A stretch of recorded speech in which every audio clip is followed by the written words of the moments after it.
यदि आप ये प्रोसेस पहले से फॉलो करते हैं तो आप मुझे कमेंट करके जरूर बताएं, और यदि आप प्रोसेस आज से फॉलो करने वाले हैं तो भी मुझे कमेंट करके बताएं। नमस्कार साथियों, यदि आप रेलवे एनटीपीसी 2024 की तैयारी कर रहे हैं तो ये वीडियो स्पेशल आपके लिए होने वाली है। इसके अंदर मैं आपसे मेरी खुद की स्ट्रेटेजी प्लान शेयर करूंगा कि आप लास्ट के 15 डेज में ऐसा क्या कर सकते हो जिससे आपका फाइनल सिलेक्शन हो पाए। दोस्त, एक चीज तो कंफर्म है, यदि आज तुम पसीना बहाओगे तो ही कल रेल की सीट पे बैठ पाओगे, ये तो कंफर्म है, इसके अंदर कोई भी कॉम्प्रोमाइज नहीं हो सकता। तो अब हम बात करते हैं कि 15 डेज में सिर्फ करना क्या है। तो मेरे पास सिर्फ एक ही हथियार है, सिर्फ उसी को आजमाना है, सिर्फ और सिर्फ मॉक टेस्ट। यदि साथियों आपके पास मॉक टेस्ट देने का एक तरीका आ जाए, आपको मॉक टेस्ट अच्छे से देना आ जाए, उसको पढ़ना आ जाए कि मॉक टेस्ट को एनालिसिस कैसे करते हैं, तो आप इस 15 डेज में भी बहुत कुछ अच्छा कर सकते हो।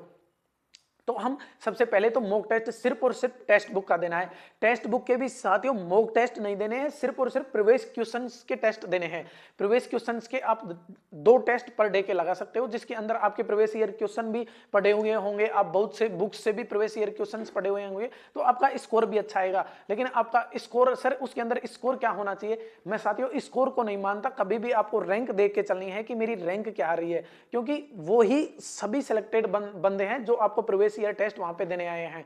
तो आपको सिर्फ और सिर्फ रैंक को फॉलो करना है। रैंक आपकी अंडर 10,000 या 20,000 के अंदर रहनी चाहिए, तो आप अपना सिलेक्शन सिक्योर मान सकते हैं। तो टेस्ट देने का सबसे बेस्ट तरीका क्या है साथियों? टेस्ट देने का सबसे बेस्ट तरीका है कि आप सब कुछ काम से फ्री होके एक एकांत के अंदर जाके, जैसे एग्जैक्ट एग्जाम हॉल में बैठ के आपके जो टेंशन होती है वो ही टेंशन जब आप टेस्ट देने लगो मॉक टेस्ट, उस टाइम पे होनी चाहिए। उतना ही डेडिकेशन होना चाहिए और उतना ही एफर्ट लगाना चाहिए। चाहे आप पर डे का एक ही टेस्ट दो, लेकिन मैं तो बोलूंगा कि आप 2 टेस्ट, एक सुबह और एक शाम, और उतनी ही तैयारी के साथ लगाओ। आप सुबह जैसे नहा धो के बिल्कुल फिर तैयार होकर लाइब्रेरी जाते हो, लाइब्रेरी जाके सबसे पहले आप आते ही मूड फ्रेश रहता है, सब कुछ शांत, 2 मिनट शांति से बैठिए अपना। और हाँ, अब मोबाइल में टेस्ट नहीं लगाना है साथियों, अब आपको लैपटॉप या कंप्यूटर में माउस लेके ही टेस्ट लगाना है।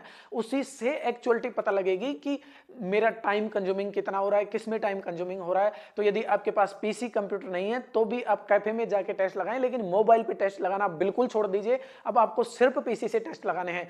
पीसी या लैपटॉप है तो उसके अंदर आप माउस कनेक्ट करके माउस उससे भी टेस्ट लगा सकते हैं। डायरी और रजिस्टर होना चाहिए। इस डायरी के अंदर आप जो भी टेस्ट देते हो, जिसके अंदर जो भी आपका डाउट होता है, जैसे मेरे को ये क्वेश्चन सोल्व नहीं हो रहा तो इसका क्या नया मेथड है, मेरे से क्यों नहीं हुआ, उसका भी रीजन, मेरा क्या मेथड मैंने लगाया था और इसके अंदर कौन सा मेथड लगेगा, ये सारी चीजें आपको इस नोटबुक के अंदर लिखनी है।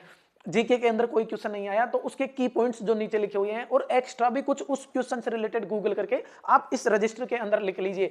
ये रजिस्टर 15 दिन के अंदर एक रजिस्टर भर जाना चाहिए, आपको इतनी मेहनत करनी है। और एक रजिस्टर, ये रजिस्टर फाइनल जिस रात आप एग्जाम देने जाओगे तो ट्रेन में भी ये रजिस्टर साथ लेके जाना है। ये आपकी ये सिलेबस भी यही रहेगा, आपका मेहनत भी इसी के अंदर रहेगी और आपकी टेस्ट का पूरा कंटेंट भी इसी के अंदर रहेगा। आप चाहो तो साथियों, कोई ऐसे बोलते हैं कि मैंने एक रात में पूरा सिलेबस रिवाइज कर दिया, उसका मतलब ये नहीं है कि वो कंप्लीट किताबें रिवाइज कर दिया। उसका मतलब ये है कि उसने सॉर्ट कर करके इतना छोटा बना लिया है कि अब उसको वो एक रात में खत्म कर सकता है। तो आपको भी इसी प्रकार से रजिस्टर बनाना है और हर क्वेश्चन को सोल्व होने, और जो क्वेश्चन आता है उसको इसमें नहीं लिखना है, जो क्वेश्चन नहीं आता है और जो क्वेश्चन डाउट में था लेकिन टप्पे से सोल्व हो गया, सिर्फ उन्हीं को नोट करना है। मैं गारंटी के साथ कहता हूं साथियों, आप 15 दिन ये काम कीजिए, आपको खुद को लगेगा कि मेरे अंदर कुछ बेहतर हुआ है और 15 दिन के अंदर आप एक एग्जाम के अंदर जाने लायक हो जाओगे। यदि आपकी तैयारी बहुत अच्छी है तो भी आपको ये करना है, और यदि आपकी तैयारी मिड लेवल की या बहुत लो है तो भी आपको यही प्रोसेस फॉलो करना है। लास्ट में जो भी सिलेक्टेड कैंडिडेट हैं आप उनसे पूछोगे तो यही बताएंगे कि लास्ट के 15 दिन तो सिर्फ और सिर्फ मॉक टेस्ट के लिए ही होते हैं।